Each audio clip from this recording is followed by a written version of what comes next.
I think these are all great points where I feel like fundamentally there needs to be, especially as a movement, as Unity 2020, we need to really be strategic with how we are introducing concepts and then how we're framing them, right?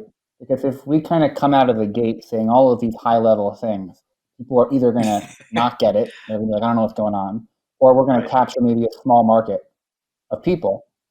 So, Alex, I know you work right now in our marketing and kind of research group, and I'd love to know your thoughts. You know, we hear all the time, if you're a follower of the Unity movement, we hear our number one goal right now is to build this groundswell. But of course, a groundswell can mean so many different things, right? That could mean we want to get 1,000 people in the streets tomorrow. We want to get 1,000 Twitter followers, retweeting.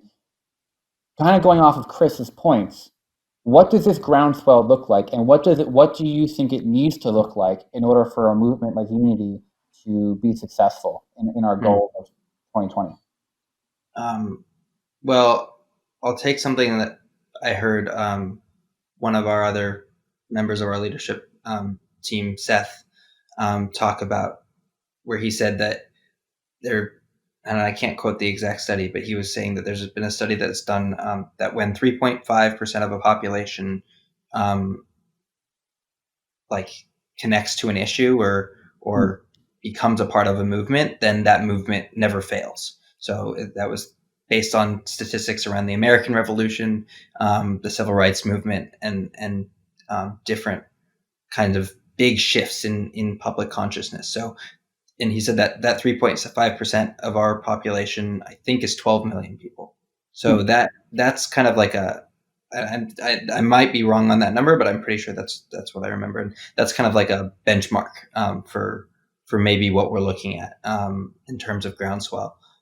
In order to get there, I think that it's a really complex issue because, like you say, communicating these ideas is so different from person to person and group to group.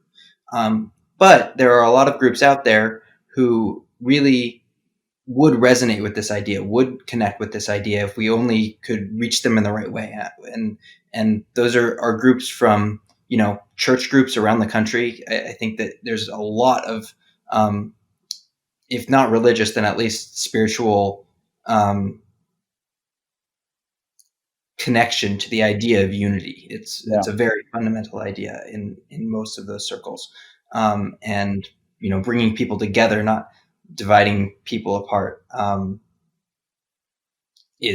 should be fundamental to religion, and in a lot of cases is. So how do we communicate it to that group of people? And we're working on trying to curate our messaging towards that. Or on a more, I guess, liberal side, how do you communicate this message to people who are very afraid to speak out outside of their own bubble, outside of their own social media group, where they went to a liberal arts college, they're seeing a lot of very divisive content being pushed at them, and they don't necessarily agree with all of it. They probably agree with most of it, but they feel very conflicted about some of it, and probably want more than anything to not have to be in the constant state of back and forth, of feeling anxiety around it. So how do we reach them and not make them feel more scared,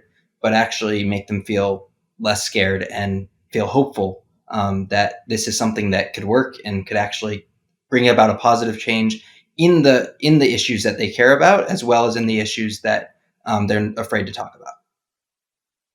Do you feel like there are certain issues and by the way, I think that's a great point. I mean, our last episode, which by the way is on our YouTube channel and Spotify, and if you haven't checked it out, definitely should. We had this long conversation about the political atmosphere of universities, which I think is, that's such a belabored point anyways. You hear it all the time, but it's very true. And I think one of the biggest things probably stopping people is that fear of like, well, if I bring this up, I'm going to get shot down. Because people are going to be like, hey, like, what are you doing? You're going to possibly blow this, right? The Democrats are going to say, you support this idea, you're going to get Trump reelected, right? And the Republicans are going to say the same thing for Joe Biden. And there's so much fear, right? Like everything is so rooted in this all or nothing concern that people just feel like they have to take sides, as if like we mess up, we're going to have a civil war. But when in reality, what we really probably need to do, right, is actually come together and unify. That's what's actually going to help us prevent, God forbid, some massive disaster. What are we doing right now as a movement? We've been working now. Our movement's pretty young, and I always try to tell people and remind people, like, hey, we just started. This movement came out. I mean, what? I think the Joe Rogan podcast with Brett Weinstein was about a month ago. We're really new, and we've already done a lot of great work. We have 1,500 people on our Slack. I see all the time when I'm on it, like, people are creating all these great videos and content and memes and ideas. So I'd love to kind of transition us to talk about what are we doing right now to kind of prepare ourselves to build this really complex groundswell to reach these 10 or 15 million people that we need to reach.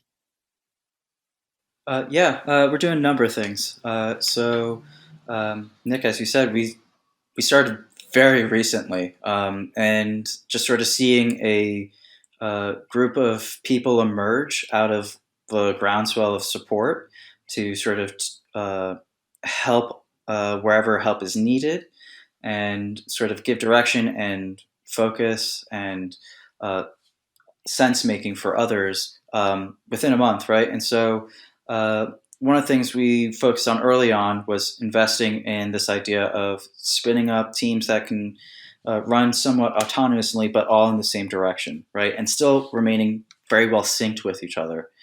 And now we're starting to see content production pipelines take place. And, this beautiful background behind me is one of our artists, and they're just churning out so much stuff. And the video production as well.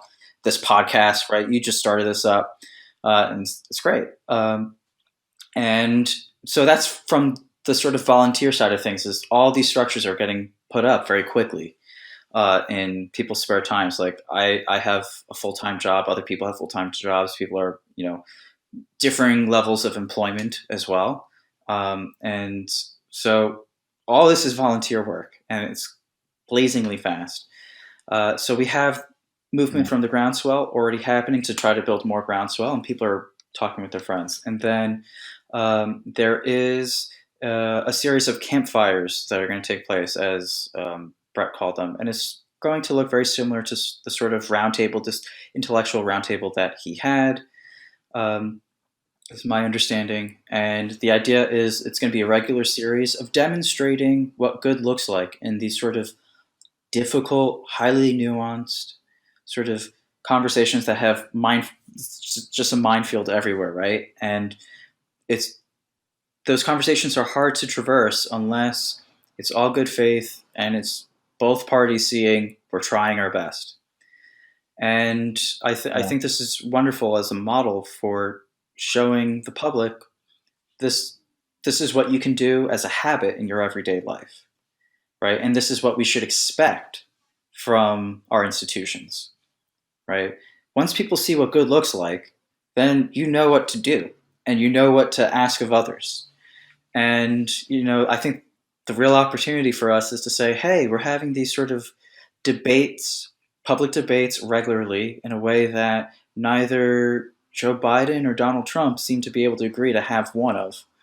I think it'll be night and day to show the difference of what something that works looks like versus what we currently have. Yeah, absolutely. And to that point, I think that the other thing that is happening, and we're actively involved in doing this right now and in our Slack and among people, is having these debates. And I would go as far as to call them dialogues rather than debates, because I think a dialogue is generative and has a purpose of coming to a consensus. And it's actually very easy to change your mind and come to different perspectives on an issue. And that's really what we need in the complex times we're living in, like you're saying, Chris, for sense making. And so, I think the more we're able to do that, and I think until this pandemic hit, we were often very much in our own lives, in our job, in our world, and we would type something on Facebook or on Twitter.